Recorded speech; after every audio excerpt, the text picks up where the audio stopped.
तो दोस्तों एक बार फिर से स्वागत करता हूं आप सभी का आपकी अपने YouTube चैनल मिसलेनियस गुरुजी में।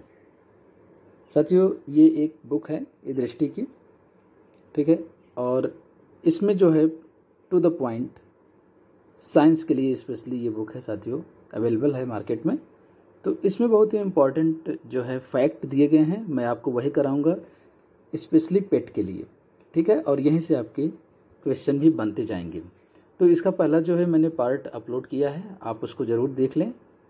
पेट क्रैश कोर्स के नाम से साथियों एक प्लेलिस्ट बना हुआ है, उसमें सभी जो है जनरल साइंस और जनरल स्टडी जनरल नॉलेज के वीडियोज़ उसमें अवेलेबल हैं, ठीक है। तो चलिए आज हम लोग स्टार्ट करेंगे। कल हम लोगों ने देखा था कि प्रमुख शब्दावलियाँ क्या है, जैसे मछली पालन को क्या कहते हैं, मक्खी पालन को, मधुमक्खी पालन को क्या कहते हैं, ठीक है, पक्षी पालन को क्या कहते हैं, उसका साइंटिफिक नेम। तो इस पर ये वीडियो आधारित था।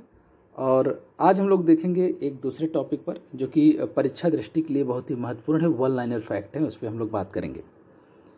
सबसे पहले इसमें साथियों देख लेंगे, क्योंकि ये भी पूछ लेता है कि जीव विज्ञान बायोलॉजी के जनक कौन है, तो अरस्तु हैं।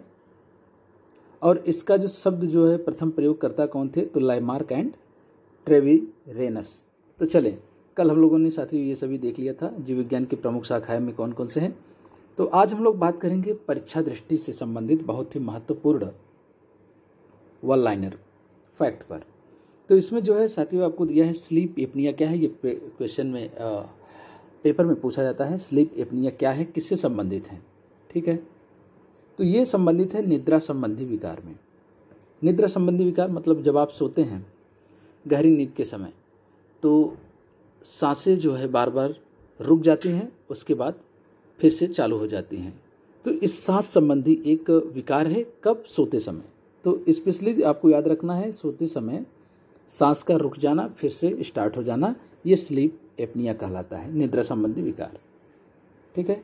एम्फाइसेमा क्या है, एम्फाइसेमा क्या है, बहुत इंपॉर्टेंट है। एक प्रकार का क्रॉनिक प्रतिरोधी फुफ्फुसीय रोग है साथियों, ठीक है, मतलब पल्मोनरी डिजीज है, फेफड़ा से संबंधित है, आप समझ सकते हैं, ठीक है।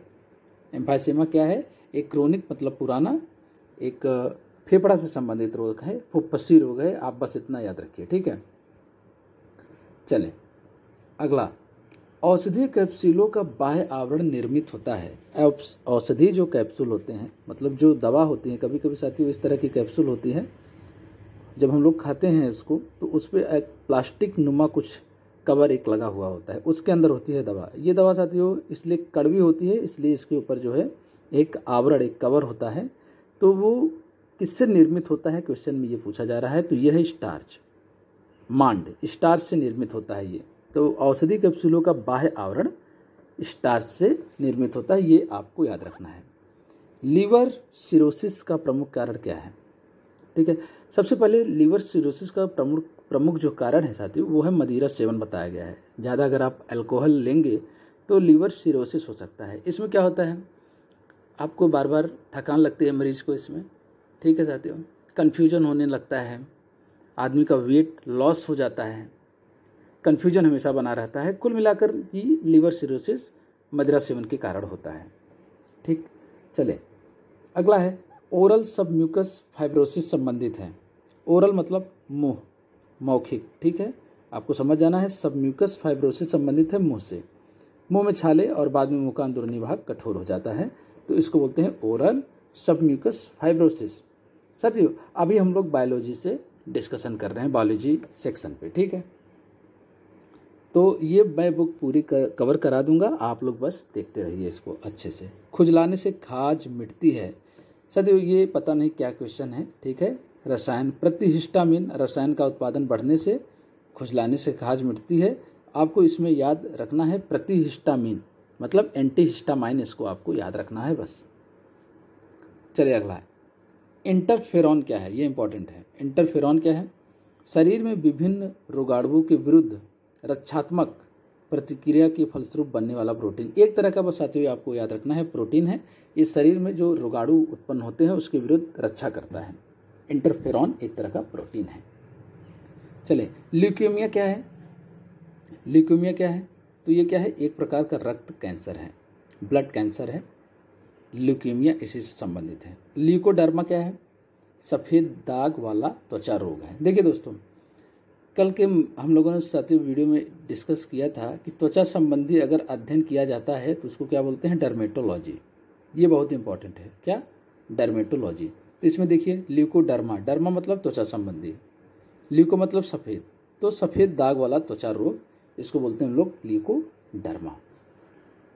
हल्द्वानी स्थित DRDO की प्रयोगशाला रक्षा जैव ऊर्जा अनुसंधान संस्थान डाइवर द्वारा विकसित ल्यूकोडर्मा के इलाज हेतु कौन सी औषधि है? तो इसका नाम है लीको स्किन।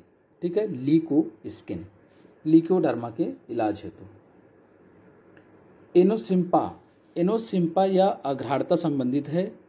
तो साथियों, घ्राण मतलब क्या होता है? सूंघने की शक्ति। ठीक है, सूंघने की शक्ति। अब इसमें दिया है अघ्राणता मतलब सूंघने की शक्ति नष्ट हो जाना। इसको हम लोग साइंटिफिक नेम क्या है? एनोसिम्पा। तो याद रखना है। ठीक है, याद रखना है आपको। अब यहाँ से इंपॉर्टेंट प्रश्न बनेंगे। 4 कच्छी हृदय वाला सरीसृप है साथियों, इंपॉर्टेंट है, बहुत इंपॉर्टेंट। सरीसृप, तो यह है क्या? मगरमच्छ। अंडे देने वाले स्तनपायी जीव हैं साथियों। स्तनपायी आप लोग समझते हैं, ऐसे जीव जो जिनके स्तन होते हैं। ठीक, जैसे गाय, भैंस, मनुष्य, सब स्तनपायी हैं। तो अंडे देने वाले स्तनपायी, ये इंपॉर्टेंट है। ऐसे स्तनपायी, जनरली स्तनपायी जीव साथियों वो पूर्ण रूप से बच्चा पैदा करते हैं, लेकिन ऐसे भी स्तनपायी हैं जो अंडे देते हैं। उनका नाम है एक्टिना एंड प्लेटिपस। बहुत इंपॉर्टेंट साथियों क्वेश्चन है। ठीक है, एक्टिना एंड प्लेटिपस। भारत की विशालतम मृग प्रजाति क्या है? विशालतम मृग प्रजाति क्या है? तो यह है नीलगाय। ओके। उड़ने वाला स्तनपायी कौन सा है साथियों? स्तनपायी हमने आपको परिभाषा बताई। ऐसा कौन सा स्तनपायी जो उड़ता है? वो है चमगादड़। 6 टांगों वाला जीव क्या कहलाता है? कीट वर्ग। ऐसे वर्ग जिनके 6 टांगे होते हैं उनको कीट वर्ग बोला जाता है। सफ़ेद रक्त वाला जीव कौन सा होता है? तिलचट्टा। ठीक है, इसका जो है ब्लड वाइट कलर का होता है। साथियों, ठोस मूत्र उत्सर्जित करने वाला जीव कौन सा है? ये साथियों तो कंगारू चूहा निकला। ये ठोस मूत्र उत्सर्जित करता है। कुनैन प्राप्त होती है किससे? इंपॉर्टेंट है साथियों, सिनकोना पेड़ की छाल से। ये सभी वन लाइनर इंपॉर्टेंट साथियों फैक्ट हैं, आप इसको लर्न कर लीजिए। कुनैन प्राप्त होती है क्या? सिनकोना पेड़ की छाल से। कुनैन से क्या? मलेरिया की दवा है। ठीक है, मलेरिया की दवा। मानव निर्मित अनाज कौन सा है? तो इसको बोलते हैं हम लोग ट्रिटिकेल। ट्रिटिकेल साथियों आप लोग इसका पौधा देख लीजिएगा इंटरनेट पर। गेहूं प्लस राई का हाइब्रिड है ये ट्रिटिकेल। अफीम पोस्ता पौधे का कौन सा भाग होता है? अफीम पोस्ता पौधे का कौन सा भाग होता है साथियों? तो ये अधपका फल होता है। ये पोस्ता जो है अधपका फल होता है। कैसा? अधपका फल। अच्छा, अफीम के पौधे से प्राप्त उत्पाद कौन कौन से हैं? तो मॉर्फिन, हेरोइन एंड नोस्कापिन। साथियों ये सभी नशीली दवाएं हैं, ड्रग्स हैं, जिसका कि सेवन बड़ी मात्रा में चर्सियों द्वारा किया जाता है। ठीक है, और कुछ कुछ साथियों मेडिकल पर्पस के लिए भी यूज होता है। चलें, कूल्हे के जोड़ का प्रतिस्थापन कहलाता क्या है? क्या कहलाता है साथियों? आर्थोप्लास्टी। आर्थोप्लास्टी। मानव हड्डियों में सर्वाधिक मात्रा में पाया जाने वाला लवण कौन सा है? मतलब साल्ट। ठीक है दोस्तों, तो यह है कैल्शियम फॉस्फेट। याद रखना इंपॉर्टेंट है। अस्थि एवं दंत निर्माण हेतु, अस्थि और दंत निर्माण हेतु आवश्यक तत्व कौन से हैं? तो कैल्शियम, फास्फोरस एंड फ्लोरीन। ये तीनों आपको याद रखना है। मानव शरीर का सबसे कठोर भाग कौन सा होता है? तो दंतवल्क, इनैमल। क्या साथियों? इनैमल। दांत का जस्ट ऊपरी भाग, मसूड़े, थोड़ा सा साथियों दांत के ऊपर जो लगा होता है दंतवल्क, वो बहुत ही कठोर भाग होता है सबसे। ठीक है। जबड़ा तथा कंठ के बीच, जबड़ा मैंडिबल तथा गले, कंठ मतलब साथियों गला के बीच जिह्वा के नीचे की स्थित हड्डी क्या होती है? उसको बोलते हैं हायोइड। हायोइड हड्डी, इसका नाम हायोइड।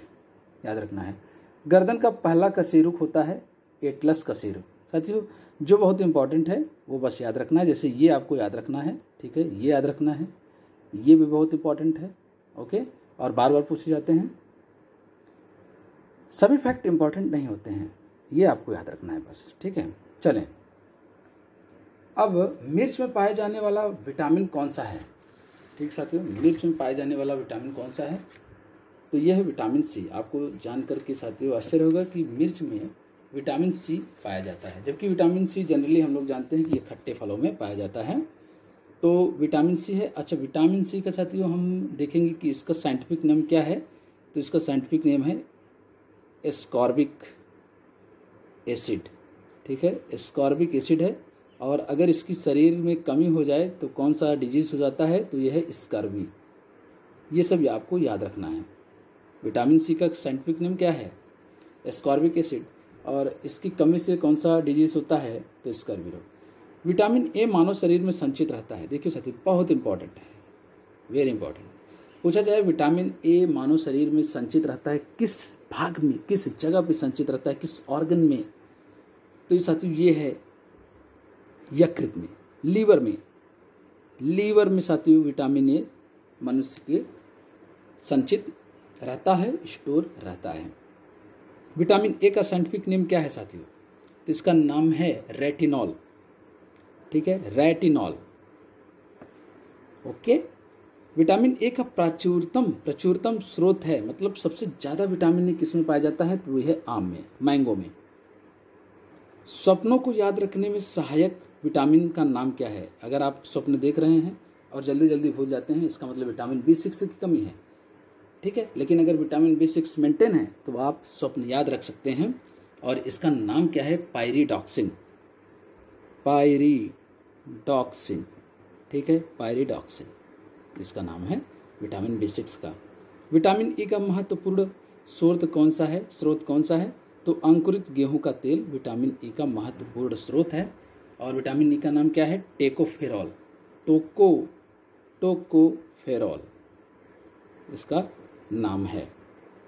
वह विटामिन जिसे हार्मोन भी कहा जाता है, ऐसा विटामिन जिसको हार्मोन हम लोग कहते हैं, वो है विटामिन डी। विटामिन डी क्या नाम है साथियों? कैल्सीफेरॉल। Calciferol vitamin D. जीवधारियों के लिए आवश्यक दीर्घ मात्रा पोषक तत्व कौन सा है? माइक्रोन्यूट्रिएंट्स पूछा जा रहा है। तो इसमें पोटेशियम सबसे नंबर 1 है, sodium, magnesium, calcium, chlorine, sulphur, ये आपको याद रखना है। ठीक है, तो अगर ऊपर के 4 पूछे तो आपको इतना याद रखना है, potassium, sodium, magnesium and calcium. चलिए, दूध को दही बनाने वाले जीवाणु को क्या नाम है? ये इंपॉर्टेंट है, आपने सुन रखा होगा, क्योंकि साथियों ज़्यादातर वही क्वेश्चन पूछे जाते हैं। 100 में 90 क्वेश्चन साथियों ऐसे पूछे जाते हैं जो बार बार रिपीट होते हैं और बार बार आते हैं। कोई यूनिक क्वेश्चन नहीं पूछा जाता है, इसलिए इसको आपको जरूर लर्न होना चाहिए, ये गलत नहीं होने चाहिए। तो इसका नाम है लैक्टोबैसिलस। कार्बोहाइड्रेट्स में पाए जाने वाले तत्व कौन से हैं? तो इसमें है कार्बन, हाइड्रोजन एंड ऑक्सीजन। पूछा जाए इनका रेशियो क्या है? तो 1:1, 1:2:1। ठीक है, 25% कार्बन, 25% ऑक्सीजन और 50% हाइड्रोजन। इसका मतलब ये हुआ। प्रोटीन का संयोजन इकाई क्या होता है? ठीक है, तो ये होता है अमीनो अम्ल।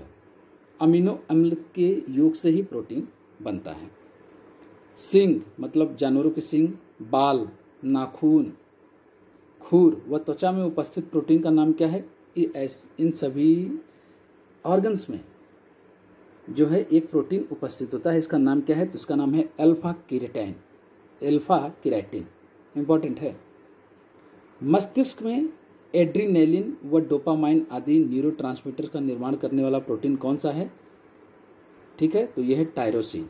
मस्तिष्क में एड्रीनेलिन व डोपामाइन आदि न्यूरोट्रांसमीटर्स का निर्माण करने वाला प्रोटीन है। टायरोसिन एक क्या है? प्रोटीन है, बस याद रखिए।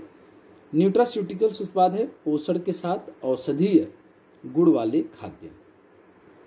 साथियों ये सब थोड़ा हाई लेवल के हैं, तो अगर याद हो जाए तो ठीक है, अदरवाइज कोई बात नहीं। पॉलिश किए हुए चावल के उपयोग से होने वाला रोग कौन सा है? तो यह है वेरी मोस्ट इम्पॉर्टेंट और most common question in the every exam. ठीक है, तो ये हमारे थे कुछ इम्पॉर्टेंट फैक्ट्स। तो ये जो बुक है दृष्टि की, ये बहुत ही अच्छी बुक है, 1 लाइनर है, प्रॉपर तरीके से इसमें सब कुछ मेंशन किया गया है और यहाँ से प्रश्न बनेंगे। साथियों आपको ये ज़रूर याद रखना है। तो पहला इसका पार्ट मैंने अपलोड किया है, उसको देखिए। और पहले पार्ट में 3 टॉपिक कवर किए थे। आज के पार्ट में साथियों मैंने इम्पॉर्टेंट हाईलाइटेड जो पॉइंट है उसको मैंने कवर करा दिया है। तो यहाँ से आपके प्रश्न निश्चित रूप से बनने हैं, ज़्यादा आपको कहीं से परेशान होने की ज़रूरत नहीं है। तो ठीक है दोस्तों, मिलते हैं कल नेक्स्ट वीडियो में।